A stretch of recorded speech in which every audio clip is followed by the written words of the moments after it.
Teman-teman, semua kita membutuhkan dukungan dalam hidup biar semuanya bisa berjalan dengan mudah dan lancar. Ini adalah sunatullah, bahwa kita itu sangat membutuhkan dukungan untuk segala macam bentuk kemudahan. Tapi tahukah kita bahwa ternyata dukungan yang ada di sekitar kita, dari orang yang kita sayangi, keluarga kita, sahabat kita, teman-teman kita, itu semuanya bersifat relatif. Arti relatif, kadang dia bisa mendukung kita, kadang enggak. Kadang dia bisa memudahkan kita, kadang justru jadi beban. Kadang dia menjadi kebaikan untuk kita, kadang juga menjadi sebuah ujian. Karena gak ada satupun di dunia ini kecuali relatif. Kullu man 'alaiha fan. Ada suami yang kadang-kadang memudahkan istrinya, tetapi kadang-kadang juga suami yang sama menyusahkan istrinya. Anak juga demikian, pasangan juga demikian, sahabat juga demikian. Semuanya relatif, walaupun kita membutuhkan mereka untuk mendukung kita dalam hidup. Ada satu dukungan yang luar biasa, yang sifatnya bukan relatif, tetapi sifatnya absolut. Tahu nggak dukungan dari siapa? Itulah dukungan dari Allah Subhanahu wa Ta'ala. Kita membutuhkan dukungan Allah lebih daripada dukungan siapapun, karena sifatnya dukungan Allah itu absolut, pasti.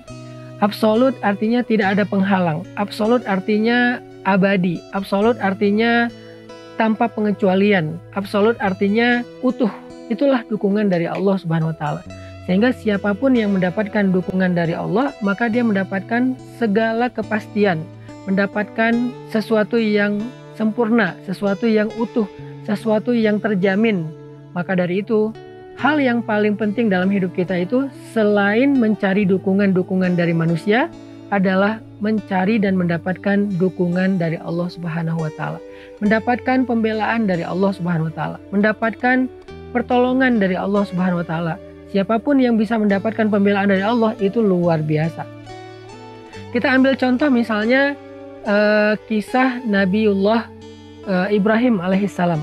Ketika beliau berada di dalam api, tiba-tiba malaikat Jibril bertanya kepada Ibrahim, "Ya Ibrahim, hal laka hajah?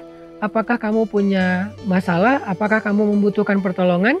Maka Nabi Ibrahim menjawab, "Amma ilaika fala." Kepada engkau tidak, saya tidak membutuhkan pertolongan apa-apa. Kemudian Nabi Ibrahim mengatakan, "Hasbiyallah wa ni'mal wakil." Maka ketika Nabi Ibrahim mengatakan hasbiyallah wa ni'mal wakil, Allah langsung memberikan pertolongan, pembelaan dan dukungan kepada Ibrahim dengan kalimat, "Ya nar, kuni bardan wa salaman ala Ibrahim." Wahai api, jadilah engkau sejuk dan baik atau selamat untuk Ibrahim. Ini adalah bukti bahwa mendapatkan dukungan dari Allah itu sesuatu yang sangat absolut dan sempurna. Begitu juga ketika kita membaca kisah Nabi Musa alaihissalam. Nabi Musa itu ketika beliau mentok, tidak mendapatkan jalan keluar, beliau lari dari Firaun tetapi mentok dengan lautan, di belakangnya ada Firaun dengan bala tentaranya. Orang-orang yang ada bersama dengan Musa sudah mulai putus asa, mengeluh, komplain. Nabi Musa dengan yakin mengatakan, "Kalla bal ma'iya rabbi sayahdin." Sungguh bersamaku ada Tuhanku yang akan memberikan jalan keluar. Nabi Musa yakin dengan itu, sehingga kemudian Allah memerintahkan kepada Nabi Musa untuk menghentakkan tongkatnya, lalu terbelahlah Laut Merah dan memberikan jalan untuk Nabi Musa bersama pengikutnya sehingga selamat dari kejahatan Firaun serta bala tentaranya. Ini adalah bentuk pertolongan, pembelaan dan dukungan dari Allah Subhanahu wa Ta'ala. Kita juga membaca kisah itu di dalam kisah Nabi Muhammad SAW. Misalnya kisah Sayyidah Hafsah, istri Nabi yang pernah diceraikan sama Nabi. Ketika Nabi menceraikannya, membawa pulang Hafsah ke rumah orang tuanya, ke rumah Umar bin Khattab, maka Hafsah menjadi sangat sedih.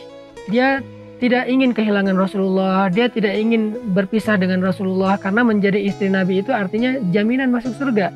Maka ketika Rasulullah pulang dari rumah Umar, kembali dari rumah Umar setelah mengantarkan Sayyidah Hafsah, tiba-tiba Allah mengutus malaikat Jibril untuk meminta Nabi Muhammad merujuk kembali Hafsah. Kata malaikat Jibril, "Ya Rasulullah, rujuklah Hafsah, rujuklah Hafsah." Artinya di sini ketika terjadi masalah antara seorang istri dengan suami, Allah memberikan pembelaan kepada mereka. Ketika terjadi masalah antara Hafsah dengan Rasulullah, Allah membela Hafsah dengan cara meminta Rasulullah merujuk Hafsah. Ini luar biasa. Gimana caranya kita bisa mendapatkan pembelaan Allah seperti yang didapatkan Sayyidah Hafsah ketika kita punya masalah dengan seseorang? Gimana cara kita mendapatkan pembelaan Allah seperti yang didapatkan Sayyidah Aisyah ketika kita difitnah, dibully di sosial media? Gimana caranya kita mendapatkan pembelaan Allah seperti yang didapatkan oleh Sayyidah Maryam ketika kita difitnah? Bagaimana cara kita mendapatkan pertolongan dan pembelaan Allah sehingga dikasih jalan keluar ketika hidup kita mentok seperti yang didapatkan Nabi Musa? Bagaimana cara kita mendapatkan pertolongan dan pembelaan Allah ketika kita dalam sebuah ancaman yang luar biasa seperti yang didapatkan Nabiullah Ibrahim alaihissalam? Semua ini adalah hal yang mutlak kita butuhkan dalam kehidupan kita, teman-teman. Nah, untuk itu saya pengen ngajak teman-teman belajar gimana cara dapetin dukungan Allah. Gimana cara dapetin pembelaan Allah? Gimana cara dapetin pertolongan dari Allah dalam setiap kebutuhan hidup kita? Mulai dari masalah yang paling kecil sampai masalah yang paling besar. Tahu nggak gimana cara dapetin pembelaan, dukungan, dan pertolongan Allah? Caranya sederhana, libatin Allah dalam segala urusan kita. Libatin Allah dalam masalah keluarga kita. Libatin Allah dalam masalah pekerjaan kita. Libatin Allah dalam masalah karir kita. Libatin Allah ketika kita sedang membuat sebuah proyek. Libatin Allah ketika kita sedang menghadapi satu ujian. Libatin Allah ketika kita sedang berobat, terapi. Libatin Allah ketika kita sedang presentasi. Libatin Allah ketika kita sedang membuat sebuah tulisan atau membuat sebuah skripsi. Libatin Allah dalam segala urusan kita. Bahkan sampai ketika kita main, ketika kita jalan, ketika kita having fun, ketika kita safar, ketika kita melakukan trip. Libatin Allah dalam segala urusan kita, maka segalanya akan mudah karena dukungan Allah itu adalah yang terbaik. Allah menceritakan kisah dakwah Nabi yang sangat banyak ujiannya, diperangi, dimusuhi, dihalang-halangi, disakiti, difitnah, dan berbagai macam musibah dan ujian lainnya, sehingga Nabi sangat membutuhkan dukungan dari orang-orang yang ada di sekitar beliau, dari circle terdekat beliau. Butuh dukungan dari keluarga, butuh dukungan dari sahabat, sehingga Nabi meminta para sahabat untuk membela beliau, mendukung beliau, membantu beliau dalam dakwah, karena dakwah ini harus dikerjakan bersama-sama. Nah, ketika ada orang-orang Quraisy yang tidak mau mendukung Nabi, tidak mau menolong Nabi, Allah Subhanahu wa taala menyindir mereka dengan kalimat illa tansuruh faqad nasarahullah. Kalau kalian tidak mau menolong dia, Allah pasti menolong dia. Sebagaimana idz akhrajahul ladzina kafaru tsaniyasnain idz huma fil ghar idz yaqulu li sahibihi la tahzan innallaha ma'ana. Ketika orang-orang kafir mengusir mereka dari kampung halamannya, lalu mereka bersembunyi di dalam gua, maka dia berkata kepada sahabatnya yaitu Abu Bakar, la tahzan, jangan khawatir Abu Bakar, innallaha ma'ana, Allah bersama dengan kita. Ini adalah sebuah contoh adegan bagaimana Rasulullah SAW melibatkan Allah dalam perjalanan hijrahnya, melibatkan Allah dalam urusan dakwahnya, sehingga ketika manusia tidak mampu mendukung beliau, Allah pasti mendukung beliau. Illa tansuruh faqad nasarahullah. Kalau kalian gak menolong dia, maka Allah pasti menolongnya. Bisa gak kita dapetin ayat ini dalam hidup kita?